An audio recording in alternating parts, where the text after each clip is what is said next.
I request Dr. Chandrakant, please start your video also. Okay, sir. Actually, I am on duty and there is some connectivity issues. Okay. I'll try. Okay. So speak loudly and clearly. You can start. Yes, sir.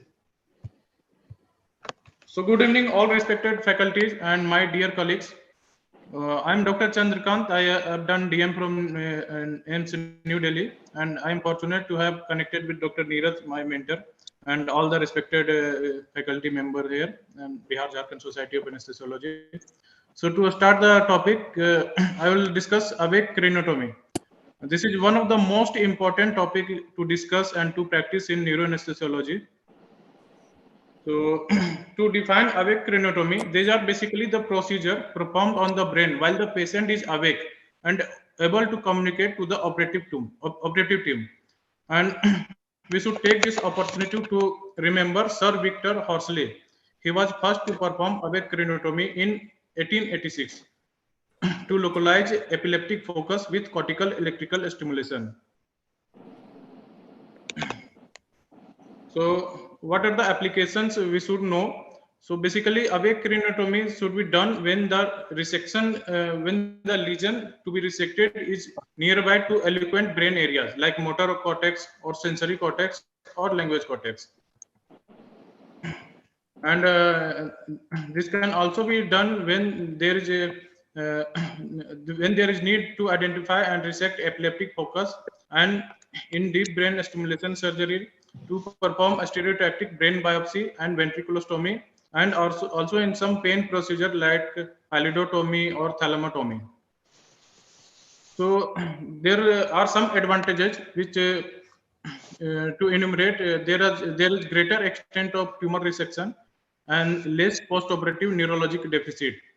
And obviously there is avoidance of risk of general anesthesia, as we avoid general anesthesia mainly. And there is also low risk of post-operative nausea and vomiting. And there is a better post-operative pain score and less opioid consumption. And overall, this also reduces ICU and hospital stay. So the indications of awake craniotomy, this can be divided into anatomical, physiological, and pharmacological. So the anatomical indications can be mapping and resection of a space occupying lesion adjacent to eloquent cortex, or to perform a stereotactic biopsy.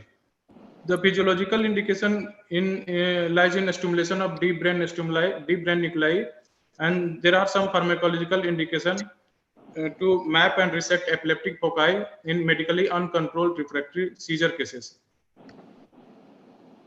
So there are some contraindications, though there are very few absolute contraindications that can be patient refusal and confused, disoriented, or inability to cooperate or obey command. So this can be absolute contraindication.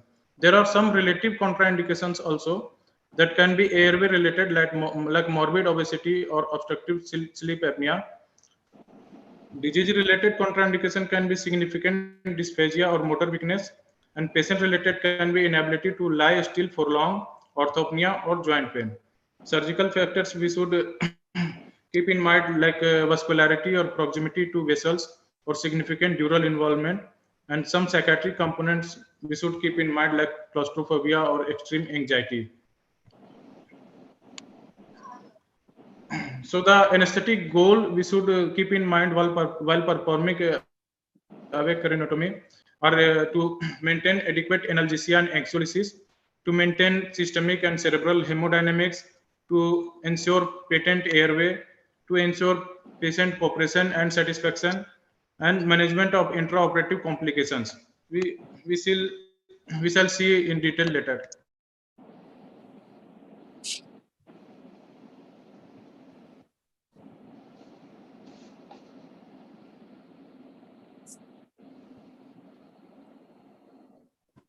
So craniotomy is patient selection and preoperative evaluation. So surgery, and we must establish a good rapport with the patient.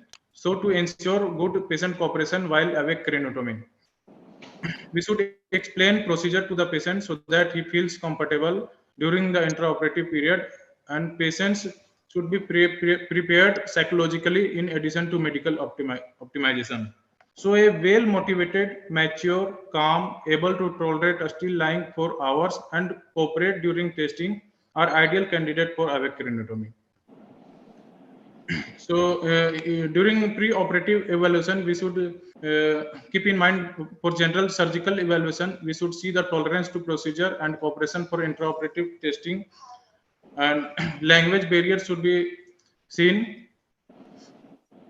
For disease specific evaluation, we can see the possibility of raised intracranial pressure and patient presentation, while whether there is motor weakness or dysphagia or dysarthria. And review of anti-epileptic drug is important, and we should assess the serum anti-epileptic drugs level. Neuropsychological evaluation should also be done, like extreme of ages.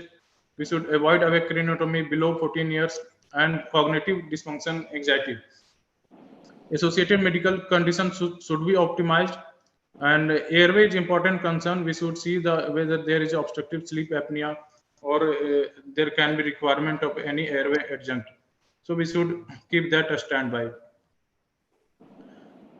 We should optimize the medical comorbidities, and the most important is we explain and prepare the intraoperative testing in detail. We explain the patient in detail the intraoperative testing methods. We discuss the rationale for awake craniotomy, the steps of the procedure, expected degree of pain or discomfort, and task required for testing, and possibility of adverse events. All should be explained to the patient in detail. So he will be cooperative if he knows well in advance. So operating room preparation is an important part. We make calm environment, less personnel, and warm temperature. IV access should be avoided in the limbs in which elicitation of response are done intraoperatively. Pre-medication, we avoid anti-sialogogue as the patient remains thirsty, and that can become discomfort to the patient. And we avoid benzodiazepine that can lead to confusion and and compromise cooperation level. We continue with the steroid, anti-epileptic, and antihypertensive, and also we can give the prophylaxis of antiemetic prophylaxis like ondansetron or dexamethasone. So this is a picture of operation theater. The green line, you can see the green line. This is the drape. The surgeon, chief surgeon, and assistant surgeon lies cranial to the drape, and anesthesiologist and neuropsychologist lies caudal to the drape. But important here is there is facial contact of patient with this neuropsychologist and anesthesiologist. So positioning can be done either supine, lateral, or semi-lateral as per the surgeon preference. But important is positioning should allow for patient comfort and access to the patient airway and communication, and enable anesthesiologist for better face-to-face interaction and better surgical access to surgeon. And all the pressure points are padded. So coming to anesthesia techniques, basically two types of anesthesia are practiced for awake craniotomy. That is asleep, and awake, awake. Awake, awake can be done under conscious sedation or monitored anesthesia care. So monitoring, for a standard monitor, we apply all the standard ASA monitor and invasive arterial, and though the protocol is to avoid the invasive lines as far as possible to avoid pain in awake craniotomy, but we secure intra-arterial line to monitor beat-to-beat blood pressure.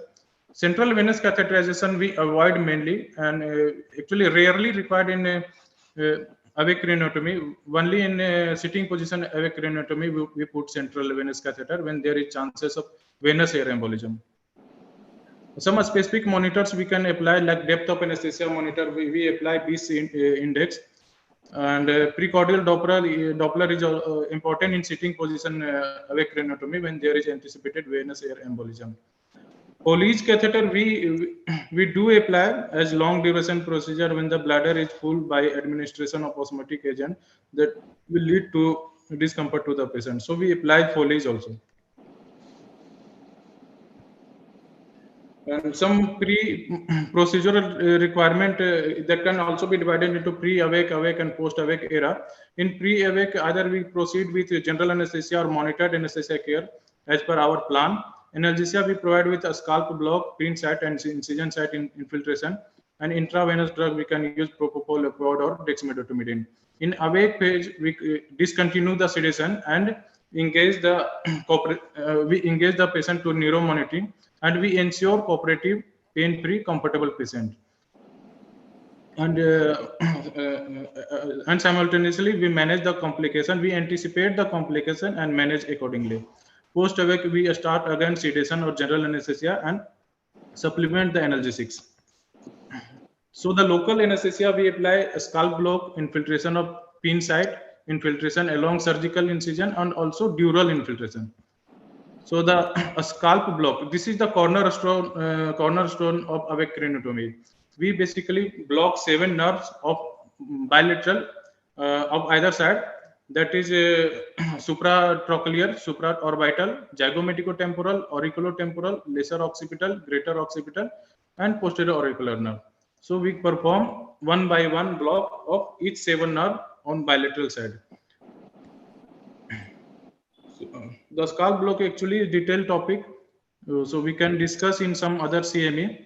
So coming to anesthesia technique, first to discuss awake method. This is basically a conscious sedation type. We start with the sedation during the initial painful parts of the procedure, and stop or decrease during mapping or monitoring, and restart during the closure. So, and throughout the procedure, patient is spontaneously ventilating with oxygen supplementation. Drug we use propofol, opioid, or dexmedetomidine. Our target will be to keep the patient responsive to verbal or tactile stimulation. So basically, in awake part, we start with the loading dose of dexmedetomidine by 1 microgram per kg body weight, and we all the painful procedure after the loading dose, like performing a scalp block, bladder catheterization, and securing arterial line to provide minimal discomfort to the patient. So awake asleep technique. In this we start with general anesthesia and induce the patient during the initial phase of surgery, and awaken after dural opening. So the initial phase of surgery, like flap raising and craniotomy, these are the painful duratomy. These are the painful procedure. And after duratomy, dural opening, we switch off the general anesthesia and awaken the patient. Drugs we use propofol, dexmedetomidine, and opioid infusion, and we secure the airway either with endotracheal tube or supraglottic airway device. But the important concern during awakening is risk of laryngospasm and bucking with the head. As the patient is on head is fixed on the pin, so there is the risk of bucking on the pin, and that can lead to catastrophe. So we should keep in mind while awakening laryngospasm and bucking on the head fixed with pin.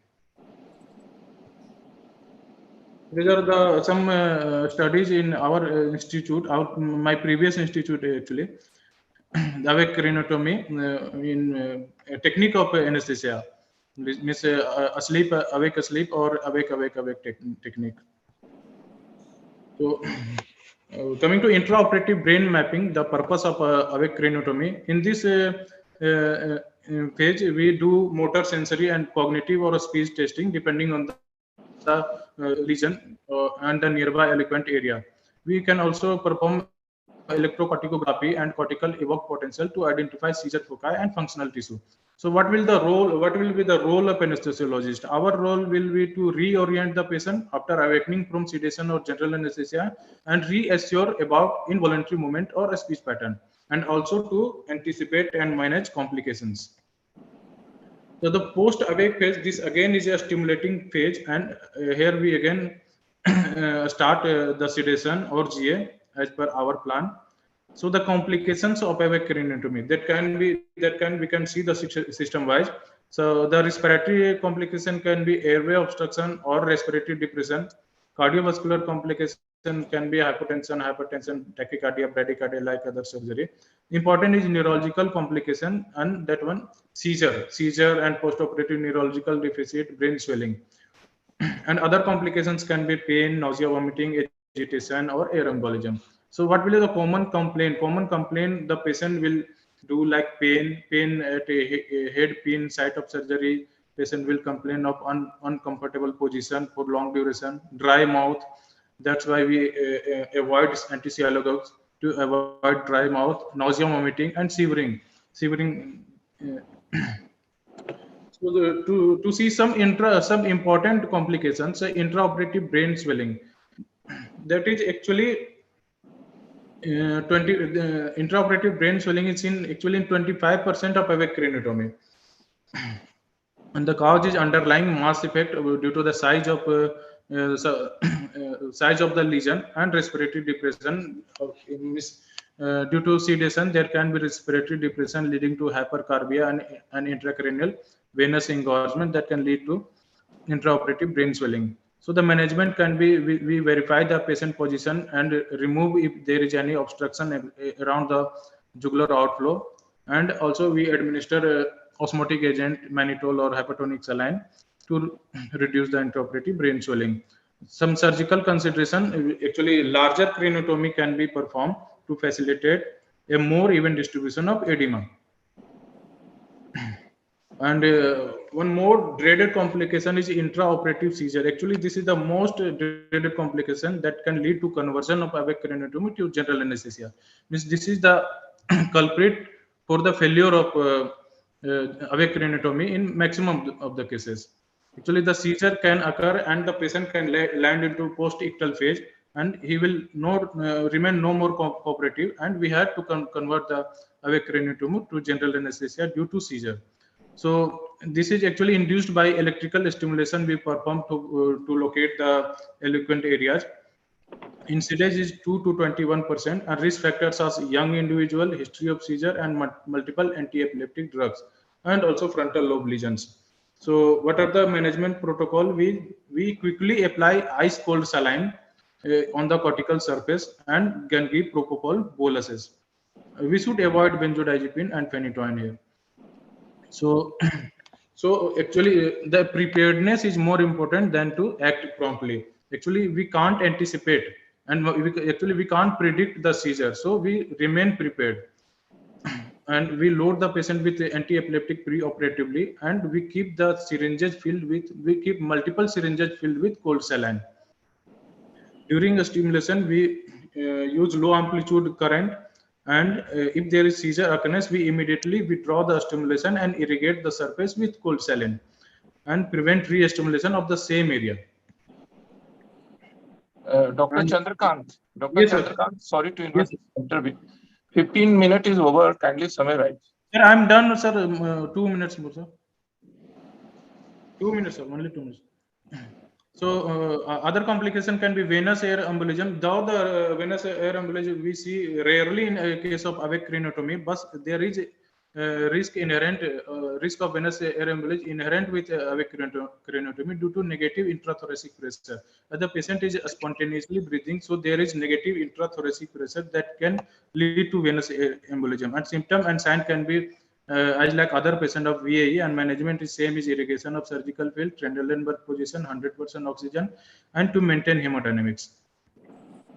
So the post-operative care, post-operative the awake craniotomy is performed smoothly. There is lesser requirement of ICU monitoring, better pain profile, lower risk of nausea, vomiting, and there is shorter ICU and hospital stay. So to conclude, careful patient selection and good pre-operative preparation ensures maximum success, and good local anesthesia forms the cornerstone of this procedure. Failure occurs because of poor intraoperative communication and complications like seizure. The role of awake craniotomy is expected to widen given the better patient acceptance. Thank you so much. Thank you, Dr. Chandrakant. Thank you, sir. You have excellently presented the topic. You have covered all the details of this awake craniotomy, starting from the pre-operative and intraoperative and post-operative. Now the session is open for any questions. If audience have any query, they can ask Dr. Chandrakant directly. Hello, Chandrakant. Hello, sir. Good evening, sir. Good evening. How can you prevent the buckling during the intraoperative period? Most important is pre-operative counseling. We explain the patient, sir, every steps of the awake craniotomy. We explain the patient in detail while about the procedure. Can you change to GA after bucking of the patient because bean is fixed? Yes, sir. That depends on the after bucking, if there is any catastrophe, like if the patient has bucked with the head fixed on the pen, that can lead to intracranial catastrophe like EDH. If there is occurrence of any such event and the patient lands up into decreased sensorium or hemodynamic derangement, then of course we can convert in GS. But if the patient remains, if there is no complication of bucking, then we can continue with our fixed plan. Any complication like injury of the cranial nerves? So which cranial nerve is most commonly injured during awake craniotomy? Sir, that can intraoperative, sir. If the lesion is located nearby any cranial nerve that can be injured by surgeon, sir. For the procedure per se, there is no such a cranial nerve injury reported. That can occur by surgeon. Iatrogenic, I think. Iatrogenic, I mean. Any injury by surgeons? Which cranial nerve most commonly affected? That depends on the location of the lesion, sir. If the lesion is located in occipital area, that can the surgeon can injure sixth cranial nerve or seventh, eighth cranial nerve. For seizure, which is the drug of choice? You can told us that phenytoin is not avoided. Yes, propofol is the drug of choice. Actually, the propofol is short acting. So if we want to continue with awake craniotomy, the propofol will not last long.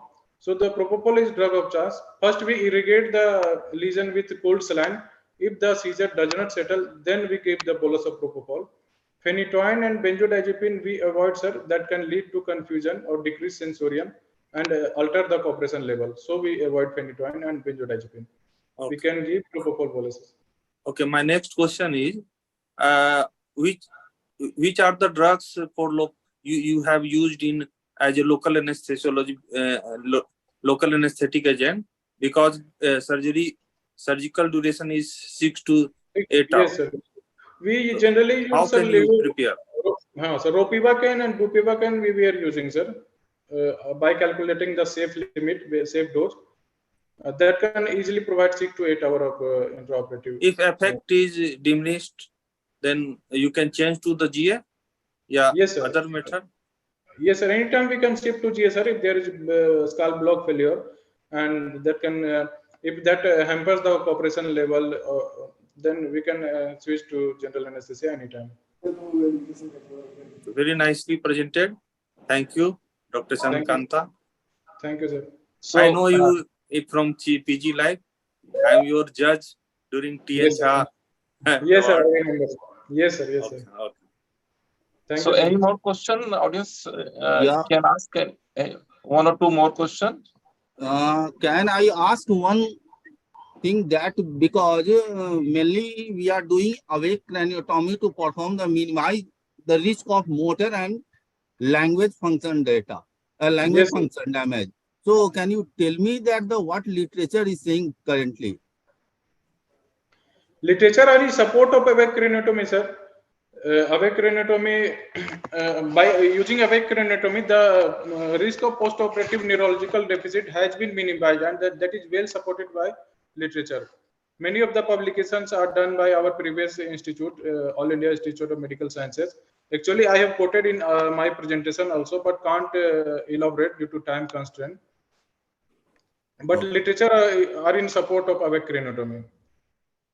And this is the acceptance level among the patients are also increasing day by day. Yeah, right. Thank you, Dr. Chandrakant, for excellent presentation, and you have answered all the queries. Thank you, sir. Just to summarize, JP, can I summarize the case? Yeah, definitely.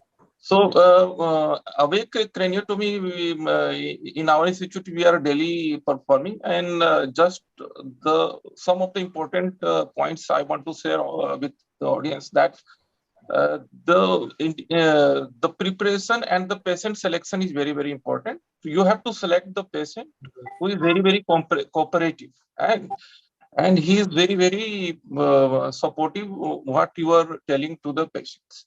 So main indication is surgery at the eloquent area. You have, JP, you have rightly said where the speech area is located in the cortex. That is why we want to resect the maximum portion of the tumor, as simultaneously we want to avoid the important area like speech area and language area. That is the main indication of this awake craniotomy. So, and the patient selection is very, very important.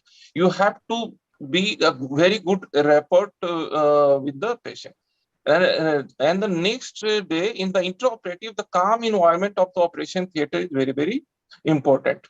And the one important aspect I want to touch upon, if the patient likes some amount of favorable music, you can play the patient's favorite music, so to make the patient calm and cooperative. That you can do.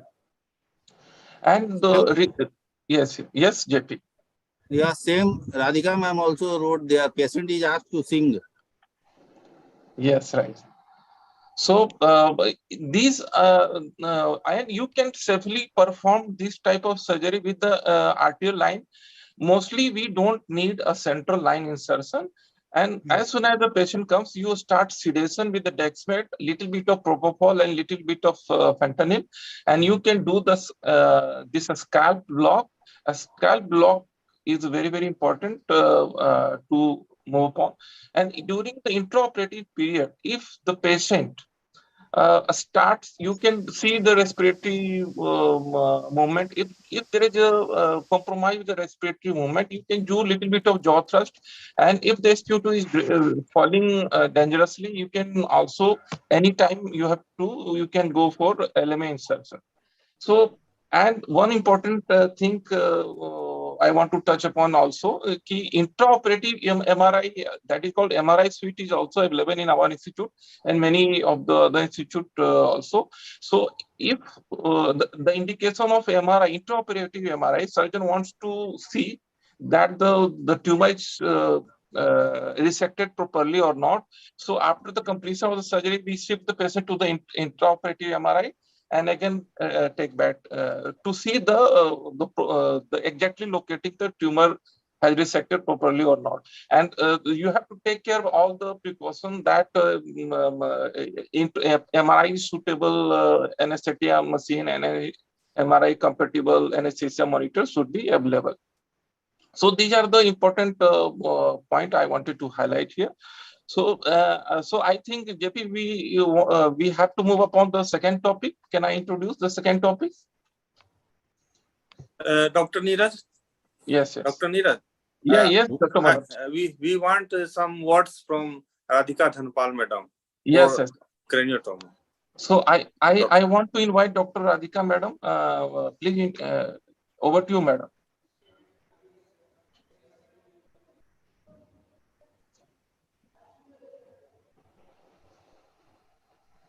Ma'am, we are not able to hear you.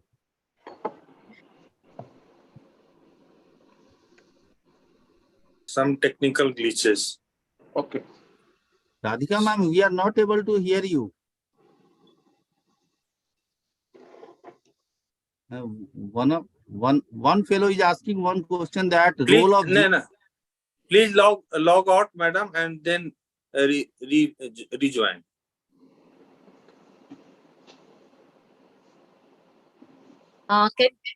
Can you hear me now? Yeah. Okay. So I just wanted to add a comment that we usually ask the patient what language he's comfortable with and what music he likes, and then he's asked to sing. He's asked to sing during the craniotomy. That's the comment I had added there. And he should be able to communicate to us when he has any discomfort. Those signaling should be decided preoperatively, how he will communicate with you. Yes, yes. That is very, very important point, madam. Thank you so much. So may I move to second topic? Sure. Yeah. So, so I invite the second speaker, Dr. Vineet Kumar, who is a senior resident in the Medical College Dhanbad. He is going to speak upon the anesthetic challenges for craniofacial surgery. So welcome, Dr. Vineet, over to you.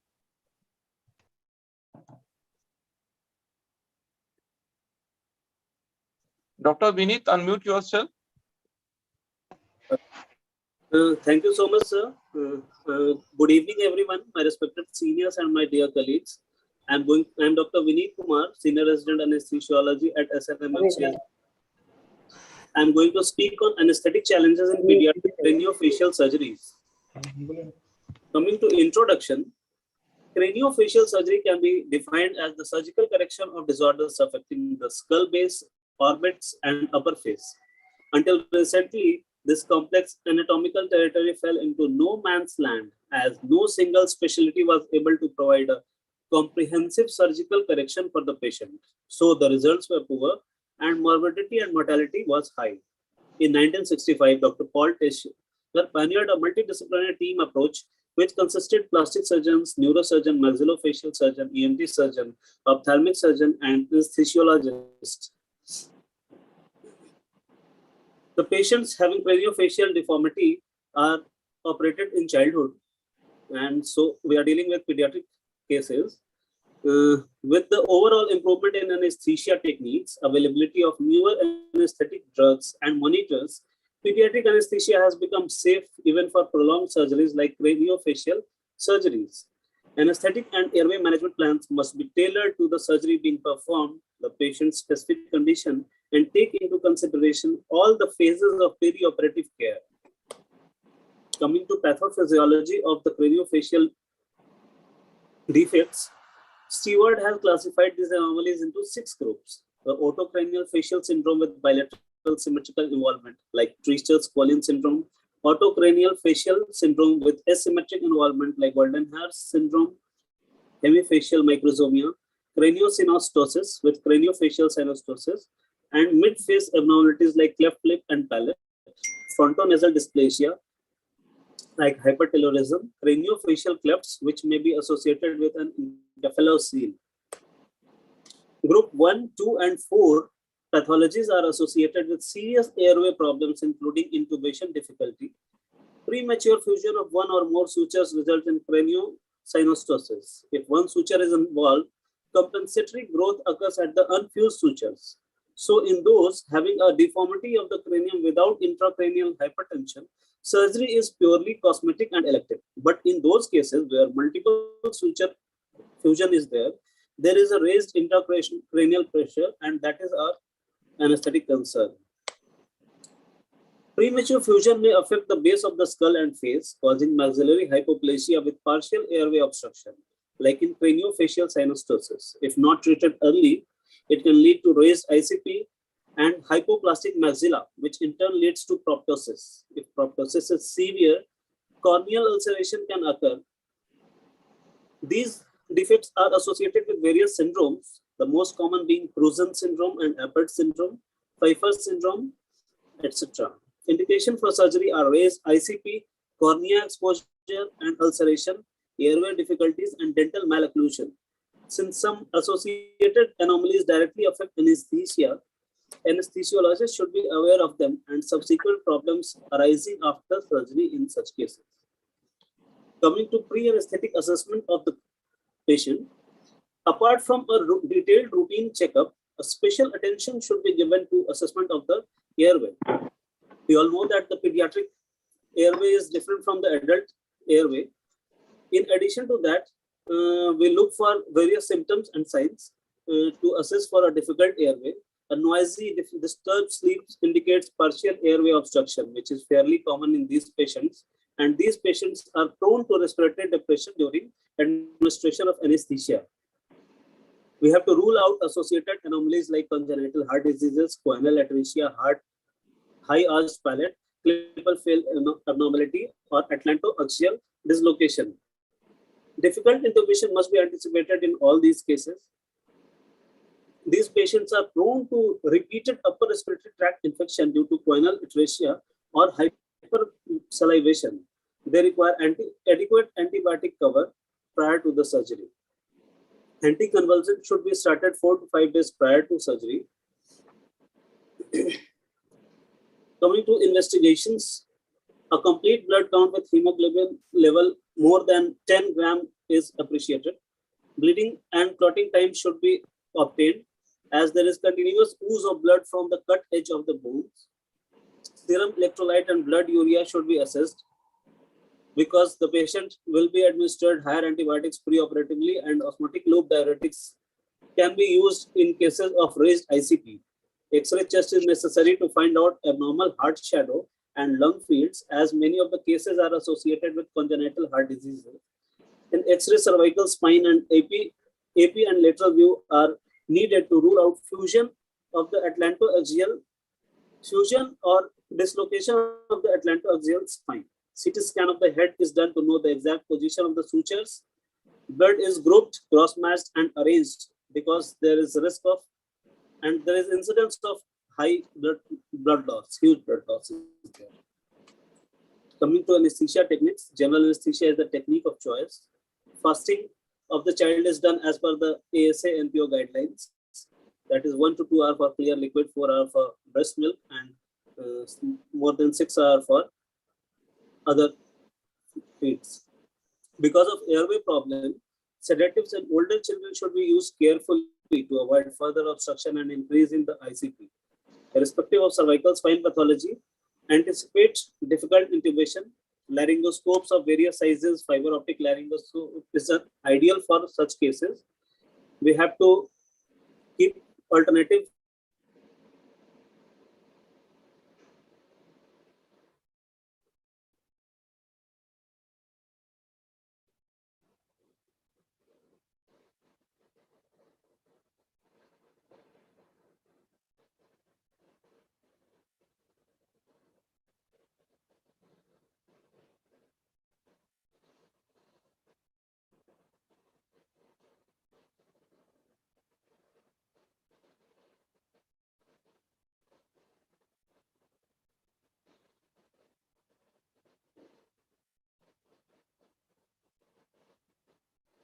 Vineet, we are not able to hear you.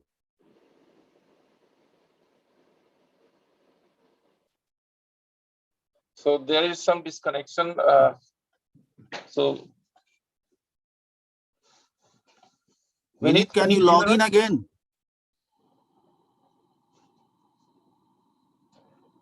So there is no contact with the Vineet.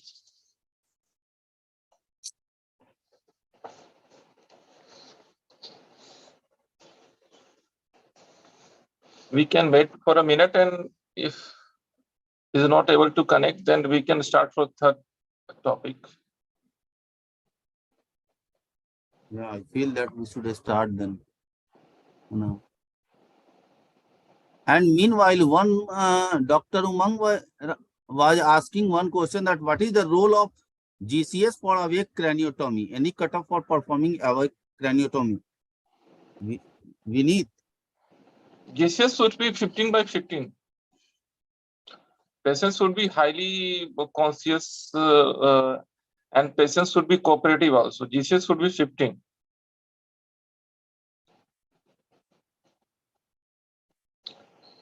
So, Dr. Pawan, are you available? Yeah, he joining, sir. Neither was he joining. Vineet is joining again. It was disconnected. Now, meanwhile, our guest of honor, Dr. Rajiv Gupta, sir, joined now. Manoj Bose, do you want to say anything? Good evening, everyone. I'm sorry I'm late because I was preparing for my NABs tomorrow. So I was busy with the policy. That's why I joined late. Please carry on. Welcome, Dr. Rajiv Gupta, our Thank you, Dr. Manoj. talented governing council member of ISA and senior GC member of ISA National. So welcome to the Bihar Jharkhand Society of Anesthesiologists webinar. Very happy to see you. Please come again. Warm welcome to you. Thank you, Dr. Manoj. Thank you so much. Radhika ma'am, shall we start with Dr. Pawan next session? Sure. Sure, The we'll next go topic back to that introduction. and we'll come back to the second talk. Yeah. So, Radhika madam, please, kindly start the third session by Dr. Pawan Kumar. Yeah, Sir, Binit, you. there Yeah, was yeah, some you. issue. Yes. Dr. Pawan Kumar is from Dhanbad. Yeah, He's yeah. from Ashrafi Hospital. And we will hear a topic which many of us have faced in our career, which is that of venous air embolism. Ma'am, Although he may concentrate on VAE in neurosurgical patients, later I would just like to tell you the various other instances where we have come across VAE. Dr. Pawan Kumar, Yes, ma'am. Madam, presentation. Radhika ma'am, What? Vineet again join and slide of Vineet in our screen. Okay. Oh. Okay. So we can So, okay. continue with the Vinit. Vinit, are you there? yes, sir, I'm there, sir. Sorry for the Okay, okay. disruption, sir. Okay. No issue. Go ahead. Access to endotracheal tube may not be possible due to surgical drapes and position in these surgeries. The flexometallic tube is kept in position by packing the throat. It prevents blood trickling into the respiratory tract when frontal craniotomy is done. Fixation of endotracheal tube is very important since access to airway is very limited, and in case of ETT dislodgement, it will be life-threatening for the patient. The ETT can be stitched on the chin or fixed it to the teeth with K-wire. Choice of anesthesia. The basic principles of neuroanesthesia are adhered for these procedures. We have to reduce the intracranial pressure so the less brain retraction is needed during the surgery.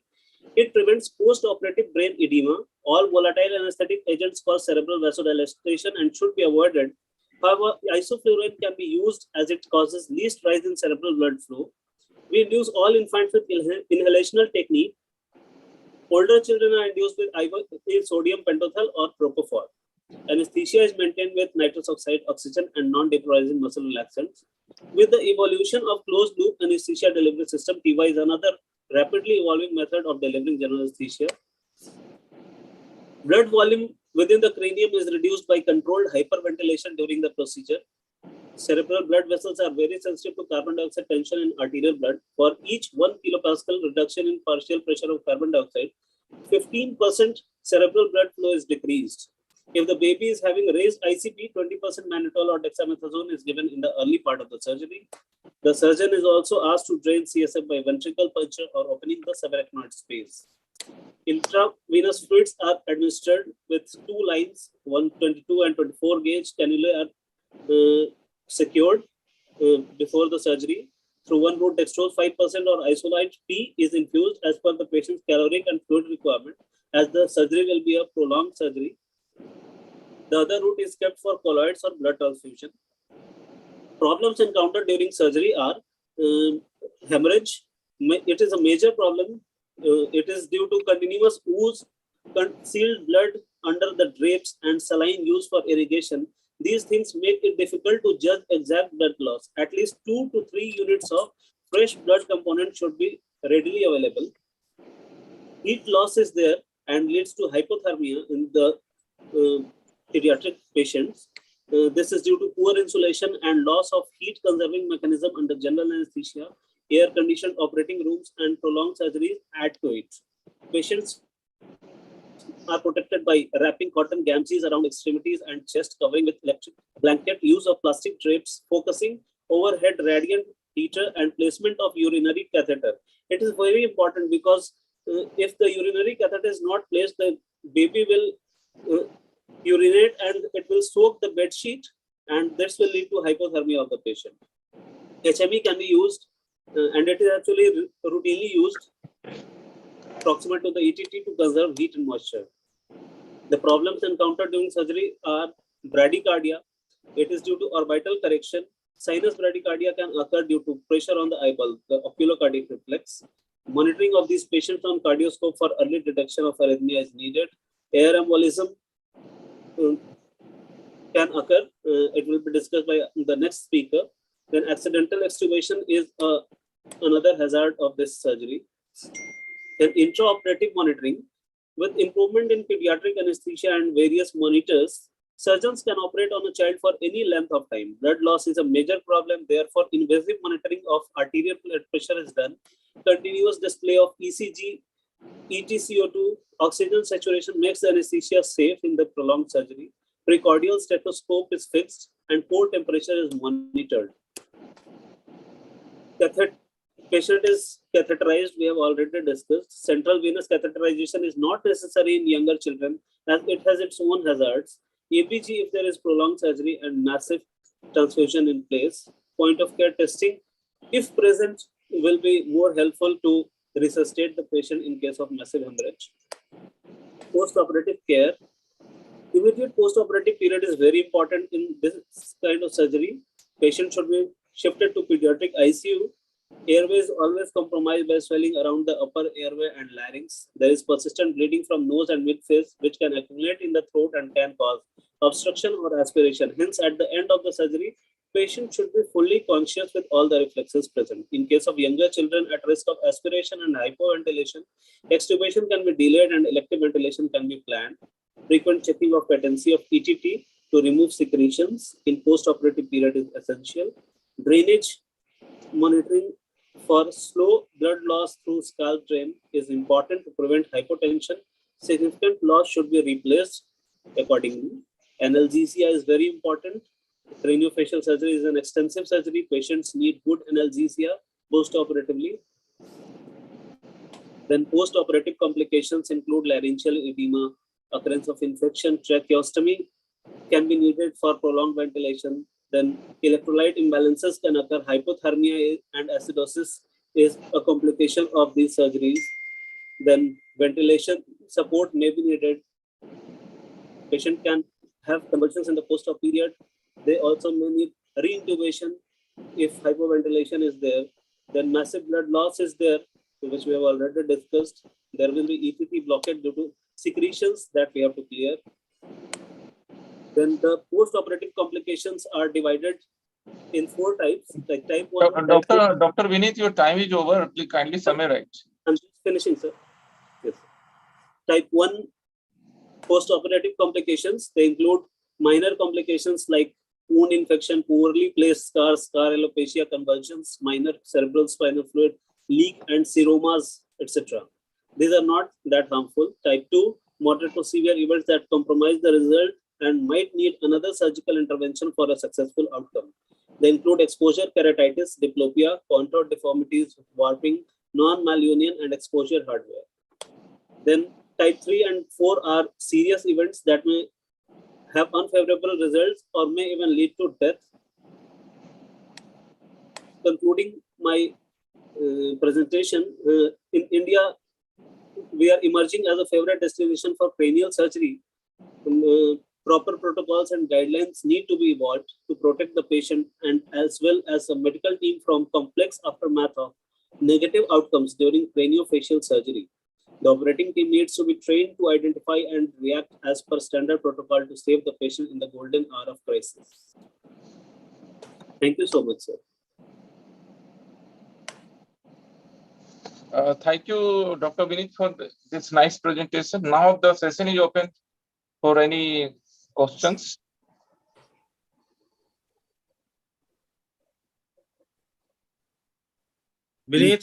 In chat box, there is one person is asking question that inhalational induction in pediatric does not increases the ICP, sir. How to manage it? Neeraj boss. So,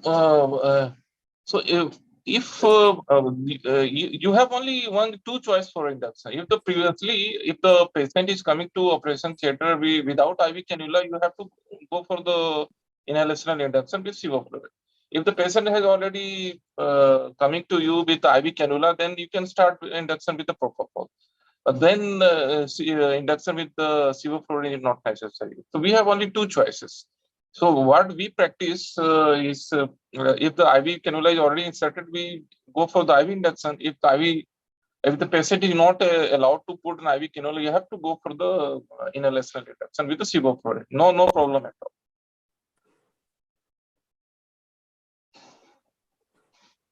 One question from my side, Dr. Vineet. Ji, sir. What type of specific tube you have used in pediatric patient, especially craniofacial yeah. Actually, we have very few centers for of craniofacial surgery in India, and I have performed a few cases of cleft lip and cleft palate, and cleft lip actually, and there I use South Pole tube, sir. RAE tube, sir. You have mentioned flexometallic uncuffed tube, I think. Yes, sir.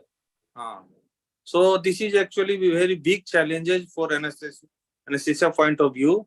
So some specific tube you have used in also in market. So I think some highlights by Dr. Neeraj. Yes, sir. Dr. Manoj, you are rightly pointed out. Such type of surgery, endotracheal tube positioning is very, very important. So what we generally do lots of this type of surgery, and the important point I want to share my experience that we the patient you can talk about the patient with the craniosynostosis surgery. So patient either come without the syndrome or with syndrome. So most of the syndrome are associated like Eppert syndrome and Cruzen syndrome, Pfeiffer syndrome, Minicky syndrome. So three important concerns for anesthesiologist here are one is the raised intracranial pressure because of the suture are fixed, so ICP may be raised. And the most important concern for an anesthesiologist is you have to anticipate the difficult airway, because most of the syndrome patients have this mid-facial hypoplasia associated with the syndrome. And the third important concern for the anesthesiologist is huge amount of blood loss you have to expect, and you have to do preparation for the blood loss. So regarding this airway management, the first important concern is difficult to mask ventilation. Because mid-facial hypoplasia, you have to face the difficult mask ventilation itself. So you have to be prepared for that. And one important thing, difficult intubation. So the tube type of tube is not important in my point of view. We generally use normal endotracheal tube also. We generally use this flexometallic tube important tube also. But what I want to highlight the point is, so instead of type of tube, the tube fixing is very, very important, because the surgeon usually try to sometimes flex, sometimes try to extend the head. So tube fixing is very, very should be very, very securely placed. So that the point I want to highlight. Some of the patients are and one important point, some patients suffer from exophthalmos also. So you have to take care of the eye also. Proper padding should be there. Then few patients are positioned in the prone positions also. So eye padding is naturally very, very important here. So instead of type of tube, I want to highlight on the tube fixing should be very, very proper, and you have to check with the slight amount of extension, slight of flexion, that the proper air entry is present or not. That is the point I want to highlight. Beneath one question, we can reverse the patient in children in general surgery in lighter mode. So can we reverse the patient in neurosurgery, craniofacial surgery in lighter plane or deep plane? But patients can be reversed in deeper plane, but the challenge here is because the anatomical symmetry of the face is not there, so mask ventilation will be difficult in such cases. So we have to anticipate such events in case of pediatric patients in such craniofacial surgeries. So also reversing the patient in lighter plane increases the intracranial pressure. So it's a double-edged sword, sir. We have to. At this point, I want to share my experience that if the surgery is not a complex one, it is a simple surgery, less duration of, and the previously the airway is not grossly normal, then we generally extubate the patient. We extubate the patient not in the lighter plane when the patient is fully conscious and oriented. We don't extubate the patient in a lighter plane or in a deeper plane.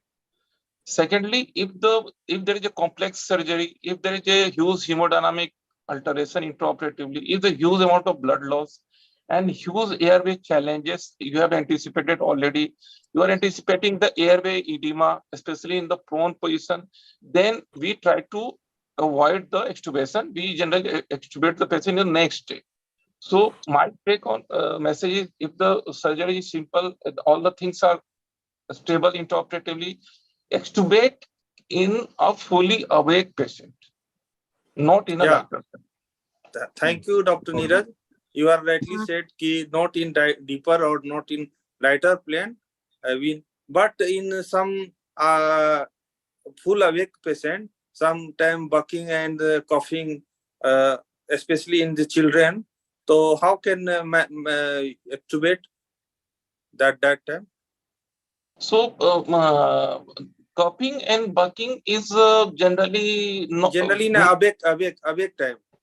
at the you in generally you see every patient slight amount of coughing and slight amount of bucking. So there are lots of techniques available for reducing this bucking event. Like you can use this lignocaine, you can use this dexmed, you can use this beta blocker for reducing the bucking the things. But this can be manageable. This is not a very big issue. If you have to see the vital parameter, if all the bucking is becoming very, very serious, the SpO2 is falling, there is always a scope of reintubating the patient. Because sometimes Okay, I now have we are. extubated, Dr. JP, please. Sometimes I have extubated patient in coughing position. The chances of desaturation is more, and then I reintubate. So you have to take all the precautions to prevent the coughing. You have to anticipate that we have to prevent the coughing by spraying the lignocaine IV or this oral lignocaine, or with a slight amount of dexmed, also slight amount of beta blocker. You can use that. I have conducted a study of effect of ropivacaine also. I am giving a thesis to my candidate, effect of ropivacaine also we are using. So there are several techniques and several drugs are available for reducing this coughing incidence or bucking incidence. You have to use that. Thank you, Dr. Neeraj. Now, I want to add my comment. Yes, madam, please welcome. So at least 20% of these children will have a difficult airway, and unless we have the appropriate size fiber optic, it will be very difficult and a big challenge to manage the airway. And secondly, I have done these cases which have taken time into double digits. It's really not wise to extubate them on that day. And thirdly, a lot of blood gets into their stomach. So emptying the stomach by presence of a Ryle's tube really helps when you extubate. Absolutely right. Absolutely right. If the patient is complex one, we have so many introp difficulties, so many difficulty airway, already have patient difficulty airway. It's wiser to not to extubate the patient often. So Radhika madam, can we start the third session? Yes, please. So it gives me great pleasure to introduce Dr. Pawan Kumar, who's a neuroanesthesiologist from Dhanbad. He works in Ashrafi Hospital, and he will talk about venous air embolism. He'll confine to neurosurgical patients, but in the end, I would like to add a comment where I've come across VAE in a few other types of cases so that all of you can keep in mind where you come across VAE other than in neurosurgery and commonly sitting. Over to Dr. Pawan Kumar now. Hi, ma'am. Good evening, ma'am. Good evening to everyone. Myself, Dr. Pawan Sharma, consultant at SFE Hospital, Dhanbad. Today, I am going to present on venous air embolism in neurosurgical patients. It is a potential intraoperative life-threatening events due to introduction of atmospheric air into systemic venous systems. There are two prerequisites for this to happen. First is the direct communication between the source of air and open vasculature. Second is the pressure gradient between them. 5 centimeter of pressure of 5 centimeter of water is sufficient for. Pawan, I'm sorry to interrupt you. Actually, you just enlarge your, you shared your screen, but you make that in slideshow from beginning. Play कर दीजिए, play. Full screen. Full screen. You have to press F5. This is good, sir. Is this okay, sir? नहीं नहीं, नीचे right side में नीचे live वो play कर दीजिए उसको. स्लाइड शो पे कीजिए. Slide show.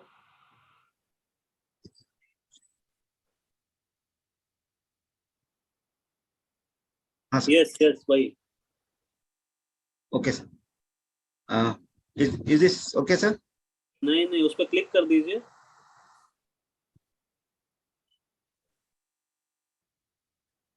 नहीं हुआ.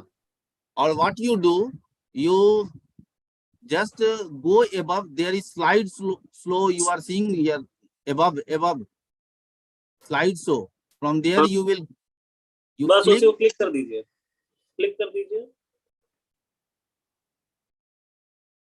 Is it okay?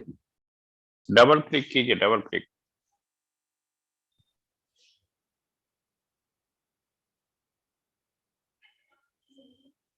ठीक है सर. अभी No, first you make that there is enable editing ना, उसको क्लिक करने के बाद करो, तब खुद ब खुद आएगा.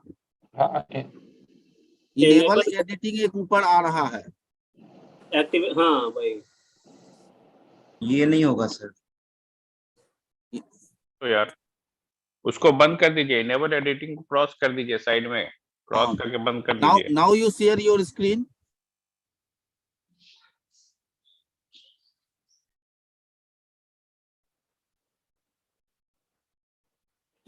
Now slide show. Double click करो. Down. Yes. Okay, sir. Is it okay, sir? Yeah. Start. A bolus of 3 to 5 ml per kg of air can be fatal with venous air embolism. Incidence ranges from 25 to 60%. Mostly are asymptomatic, and the detection depends on the method of detection. Like transesophageal echocardiography can detect 76% of venous air embolism, and precordial Doppler can detect 40%. EtCO2 monitoring can detect 9 to 28%. Mostly it occurs during sitting position in the neurosurgical patient, then lying down position. Posterior fossa surgery are the major cause, then lower laminectomy surgery. Risk factor for venous air embolism are surgical factors like sitting craniotomy, posterior fossa surgery, spinal surgery, use of bone wax or not. Anesthetic factors are central venous access, pressurized infusion, non-primed IV sets. The patient with trauma and hypovolemia have increased risk of venous air embolism. Signs and symptoms in awake patients are coughing episodes, oxygen desaturation, hypotension, dyspnea, nausea, and chest pain, cardiovascular collapse, altered mental status, seizure, and coma. Pathophysiology of venous air embolism is there is a large volume of air in the right atrium from the venous sinuses that goes to the right atrium, leading to right ventricular strain, which causes right ventricular outflow obstructions. That will increase the acute rise in the pulmonary artery pressure, leading to decreased pulmonary venous return. That will lead to the decreased left ventricular preload, and decreased cardiac output, ultimately leading to the cardiovascular collapse. Complication depends on the systems, like intraoperative complications for cardiovascular are dysrhythmia, hyper and hypotension, ischemia, acute right ventricular failure, cardiac arrest, and postoperative it can go to the myocardial ischemia and right ventricular failure. In pulmonary system, it will cause hypercarbia, hypoxia, pulmonary hypertension, pulmonary edema, which can lead to the perfusion defect in postoperative cases. Central nervous system shows hyperemia, brain edema, which postoperatively can shows neurological deficit and a stroke. Paradoxical air embolism is a subset of venous air embolism that patent foramen ovale is reported to exist in 20 to 30% in the normal population, and 50% of patients have risk of reversal of left to right shunt after 1 hour of sitting position in neurosurgical patients. Venous air embolism with patent foramen ovale may lead air into the systemic circulation, leading to paradoxical air embolism. But the incidence of clinically detected paradoxical air embolism is less frequent than calculated estimate based on the incidence of venous air embolism and patent foramen ovale. But if paradoxical air embolism occurs, the complication is more severe, like myocardial and cerebral ischemia.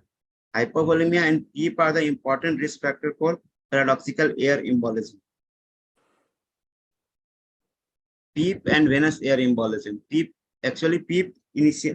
increases the right arterial pressure, subsequently increases cerebral venous pressure. So initially it was advocated to decrease the risk of venous air embolism, but actually it decreases the venous returns and can raise the right arterial pressure more than the left arterial pressure, leading to the paradoxical air embolism. Further, Gibler and colleagues in 1998 found no reduction in the incidence of venous air embolism in patients with PEEP of 10 compared to the no PEEP in sitting position. Thus, now the PEEP in sitting position is abandoned in neurosurgical patients. Monitoring for venous air embolism, the various methods can be used, like transesophageal echocardiography, precordial Doppler, in-tidal carbon dioxide, in-tidal N2 is a research form, pulmonary artery catheter, CVP, cardiac output, and blood pressure, which can be seen. The changes can be seen in the later stage. Transesophageal echocardiography is the most sensitive, capable of detecting about 0.02 ml per kg of air, but it may lead to the false positive detections. It is invasive, expensive, and required expertise for introduction and management. Precordial Doppler is the most sensitive non-invasive method with earliest detect the air, can detect 0.05 ml per kg of air. It is non-quantitative and patient position can affect the air detection. Mannitol used in their neurosurgery during neurosurgery can mimic the venous air embolism with this method. In-tidal CO2 can be used for detection of the venous air embolism. Sudden drop can increase the risk of ETCO2. Sudden drop in ETCO2 can give suspicion of venous air embolism. Valid only for when cardiac output and blood pressure are stable, affected by ventilation and COPD patients. Precordial Doppler with ETCO2 is the standard of care for monitoring for venous air embolism. Pulmonary artery catheter can detect pulmonary artery hypertension. It is more sensitive than capnography, more invasive, difficult to aspirate due to its fixed position in the right atrium, not routinely used. Central venous catheter can be used for diagnosis and treatment. Multi-orifice catheter are better than the single orifice catheter. Placement should be done preoperatively in high-risk cases. Tip should be placed in the right atrium 2 cm below the junction of superior vena cava. Position of tip can change during positioning of the patient. This is the graphical representation of the relative sensitivity of various monitoring techniques, which shows that the transesophageal echocardiography is most sensitive, and it can detect the venous air embolism before any physiological changes. Blood pressure changes and ECG changes are, if there is a change in the blood pressure or ECG, there will be permanent. There is already some injury has been done with venous air embolism. preventive methods, no methods can be 100% proof for venous air embolism. Risk always exists if there is a gradient between the operating site and the right artery. Some methods like controlled positive pressure ventilation, adequate hydration, meticulous surgical techniques, liberal use of bone wax, and avoiding nitrous oxide and minimum head elevation can be used for prevention of venous air embolism. Management, if there is a risk, if there is a sign and symptoms of venous air embolism, management can be done by just informing the surgeon immediately to stop the surgery and flush the surgical field with fluid. Discontinue nitrous oxide and increase FiO2 to 100%.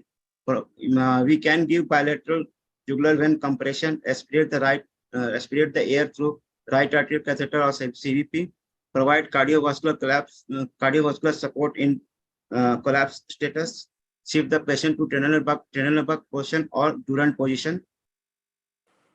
Or if the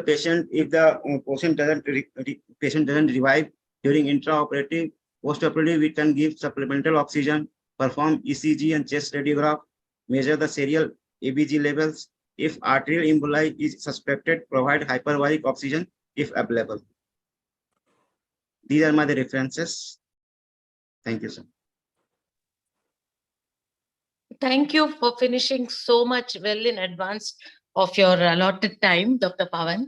I would just like to you to elaborate on how you would actually manage when this happens.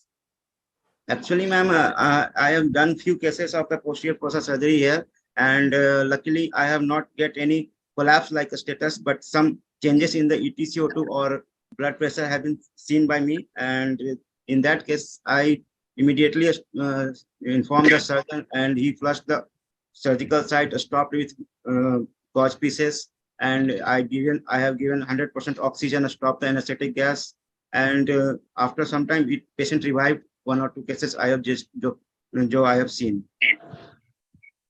But tell me, do you use nitrous oxide or do you use sitting position these days?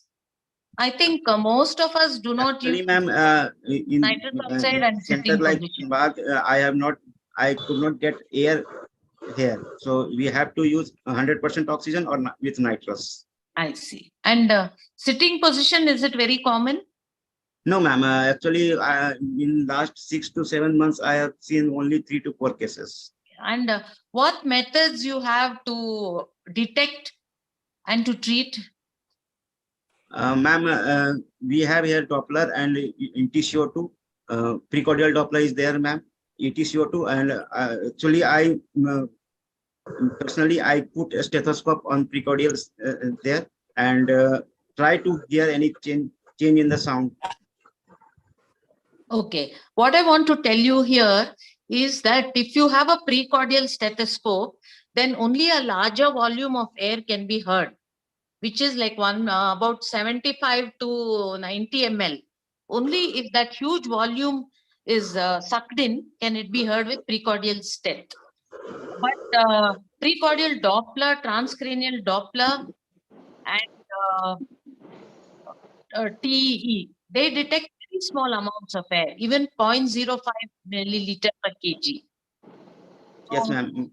So if you have a precordial stent, it will not detect smaller volumes. And there is a question to you in which they've asked, how do you know that the tip of your CVP is 2 centimeters below the junction of the SVC with the right atrium? Actually, ma'am, we can use echocardiography or ECG monitoring, but I don't know the ECG monitoring techniques, so I use echocardiography. Okay. Does that answer the question? Hello?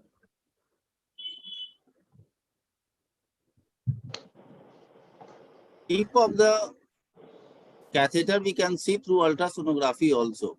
Yes. But You can also and transesophageal echocardiography. Yeah, if you have facility of that one then. Yes, but most of us would not have placed TE for this neurosurgical patient. Yeah, definitely. So it is not possible. So Okay. Thank you for this session. Now I would like to request to Dr. Mahesh Sinha sir to please deliver the certificate to our moderators. Dr. Jayaprakash, can I just add some comments? Yeah, definitely, ma'am. You may. So this topic was specifically VAE neuro, but I can tell you I have come across a lot of VAE in other conditions like open heart surgery, LSCS, and where a pressure bag was used and people did not realize that the IV fluid bag was empty, and so like 50 to 75 ml of air went into the vein. And in radical neck dissection where they are very near the large veins, in all cases I have seen VAE. And we usually adopt not only the Trendelenburg but the Durant position to suck the air. Okay, JP, Yeah. you can call Dr. Rajiv. Rajiv sir is there already. No, you can call for some. Once he will deliver certificate to Neeraj sir. Now No, I would you like can to just call for some words for Bihar and Jharkhand Society. Yeah. Dr. Rajiv? Rajiv sir is there. I am there. It's very good presentation, and Dr. Pawan, yes, I congratulate him, and to other speakers also. Very nice presentation, and explain the things in very short time and limited time. And I must say that it is something good that Bihar and Jharkhand Society is doing very good job in educating the people and showing the cases also and their experiences. What about the experience while performing all these cases? And this is very important topic. Venous air thromboembolism. Embolism is a very important topic. And here I can say that even in the hysteroscopy and even orthopedic surgeries, we encountered these type of embolisms also. Other than fat embolism and this, I have seen even hysteroscopies when they are flushing the fluid for hysteroscopy. Even at that time, if there is air, it is pushed inside. So this is good that how we have to manage the things, how we have to do, and how we have to go about it. Something very good. Mahesh Sinha, sir? Yeah, good evening. Very nice deliberation, particularly on the neuro answer. Yes, wherever there is an open sinuses, there is a chances of getting air into it. And like ma'am said, the hydrogenic is also one of the factor when with the IV fluid, air can go with the using pressure bags. So there are different ones. We have to be cautious about which area surgery and it's a vulnerable area for this complication. Thank you. Thank you, sir. Dr. Neeraj, final comments from your side. Thank you, everyone. Regarding this venous air embolism, we do lots of sitting position neurosurgical cases.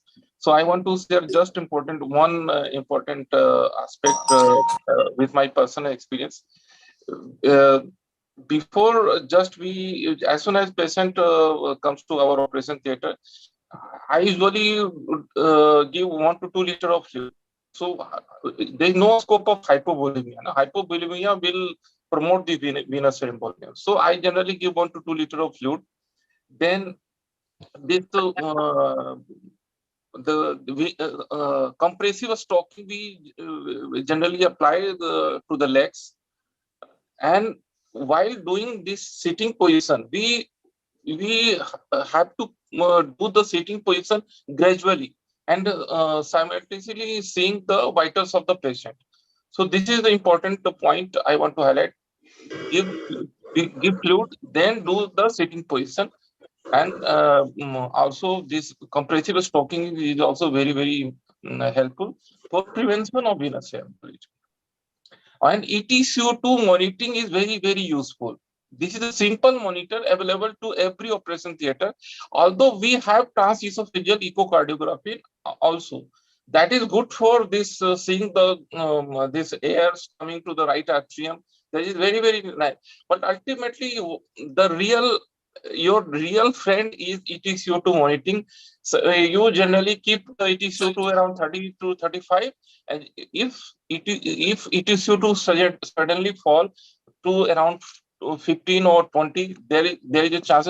So you have to detect immediately and say to surgeon that there is an incidence. You have to stop the surgery and put the saline over the surgical part. So you have to, ETCO2 is very, very important. That is the message I want to give here. And lastly, I want to thank all the speakers, especially Dr. Chandrakant, Vinit, and Pawan for very nice presentation in this topic. And I want to thank all the audience for joining this session today. Thank you. Sir, I have one question. Dr. Neeraj, Yes, sir. Yes. how many surgeries you are still doing on the sitting position? Sir, sitting is very, very common, sir, in our setup. So daily, I'm not saying that we are daily performing. Every alternate day, we have around 10 operation theater, 10 neurosurgical operation theater. In one OT, generally we do sitting position. So sitting position is very, very common, sir.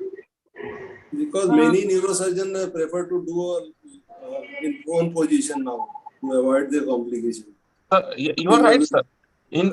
All over the world, if you see, many centers, they are avoiding this sitting position.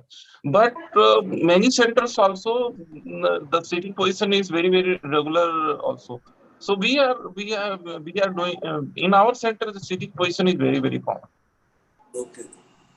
Generally, sir, midline supratentorial tumors we were doing in sitting position, like pineal region tumor. Sir, the advantage of sitting position is that the proper surgeons have the proper anatomical distribution of the tumor, and there is a less. The field is very, very clear. Actually, this is a surgical advantage. The field is very, very clear because of because of gravity. There is a blood pulling downwards. The field is very, very clear. The anatomical the orientation to the surgeon is very, very comfortable to them. Yeah. Okay, JP. Thank you I all. want to, Now I would, yeah. I want to Radha- add a comment. Like Dr. Mahesh Sinha said, we also do not do sitting position since many, many years. And it's not the putting in sitting position which is important. It is when they open the calvarium and they may open a sinus. And then, of course, intraoperatively. So I don't know. Most of the surgeons are now doing lateral position or prone. Now I would like Very to nice. request to Mahesh Sinha sir. So please sir, deliver the certificate to Dr. Radhika Dhanpal ma'am. So, madam, please accept this certificate. Thank you so much, sir. Now I would like to request to Rajiv Gupta sir to please deliver the certificate to Dr. Neeraj sir. Dr. Neeraj, congratulations. Thank you.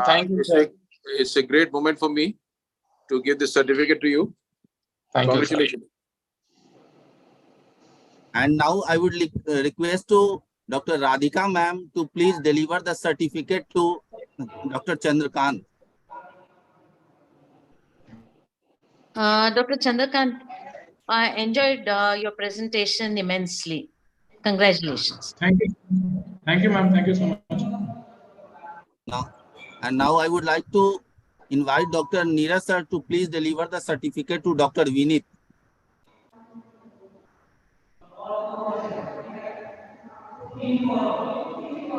Thank you, Dr. Vinit, for your nice presentation. Please accept the certificate. Thank you so much, sir. Congratulations. Thank you, sir.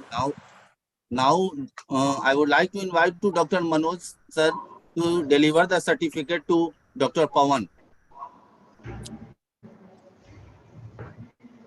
Dr. Pawan Kumar Sharma, from Dhanbad, a Sarki hospital. Kindly accept certificate of participation from the Bihar Jharkhand Society of Anesthesiologists. Very nice presentation, Pawan Kumar Sharma. Thank you, sir. Now we are winding up this session. Thank you all and good night to all. Okay, good night. Good Thank night. you, Good everyone. night. Good night. Thank you, Good Dr. night, Manoj, everyone. for Thanks inviting for me. coming. Yeah, Good thank night, you. Niraj everyone. Mahesh sir, Rajiv boss, thanks for coming. Radhika madam, please Thank you. come again. Thank you, ma'am. Thank you, sir. It was my pleasure. Mahesh sir, good night, sir. Mahesh sir.